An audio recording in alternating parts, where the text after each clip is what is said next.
Hi friends, இன்றைக்கி எறா தொக்கு தான் பார்க்க போகிறோம். ஒரு சட்டியில் கொஞ்சம் எண்ணெய், கடுகு, கருவேப்பிலை போட்டு இது பண்ணிக்கோங்க.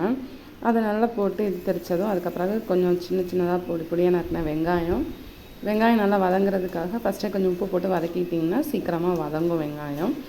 அந்த வெங்காயம் நல்லா கொஞ்சம் வதங்கி வந்தோன்னா கொஞ்சம் இஞ்சி பூண்டு பேஸ்ட்டு போட்டிங்கன்னா நல்லாயிருக்கும், ஸ்மெல்லுக்கும் சூப்பராக இருக்கும். இஞ்சி பூண்டு பேஸ்ட்டு போட்டு நல்லா வதக்கி கொடுத்துருங்க.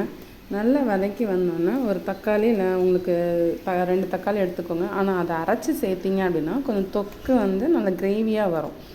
பொடியாக நம்ம இது பண்ணும்போது அது கிரேவி அந்தளவுக்கு நமக்கு வராது. அரைச்சி சேர்த்துக்கோங்க. அது கூட மஞ்சள், கொஞ்சம் மிளகாத்தூள், கொஞ்சம் மல்லித்தூள் போட்டு நல்லா வதக்கிக்கோங்க. நல்லா வதங்கி அந்த பச்சை வாசனை போகிற டைமில் கொஞ்சமாக நம்ம தண்ணி சேர்த்துக்கலாம். இப்போ நான் கழுவி வச்சுருக்கேன் எறா. நம்ம தண்ணி ஃபஸ்ட்டு சேர்த்து கொஞ்சம் இது வெந்த பிறகு தான் நம்ம எறாவை சேர்க்க போகிறோம். ஏன்னா அது கொஞ்சம் பச்சை ஸ்மெல் அதெல்லாம் போகணும். இப்போ தண்ணி கொஞ்சம் கொதிவிட ஆரம்பிச்சிருக்கு. இந்த டைமில் நம்ம என்ன பண்ணலாம் அப்படின்னா நம்ம கழுவி வச்சுருக்க எறாவை சேர்த்துக்கலாம். தண்ணி கம்மியாகவே எடுத்துக்கோங்க. ஏன் அப்படின்னா எறால் கொஞ்சம் தண்ணி விடும். அப்புறம் கிரேவி கொஞ்சம் தண்ணியாக ஆகிடும். ஆக்சுவலி எனக்கு தண்ணி கொஞ்சம் ஜாஸ்தி ஆகிடுச்சு. அதனால ரொம்ப நேரம் நான் அடுப்பில் போடுற மாதிரி ஆகிடுச்சு.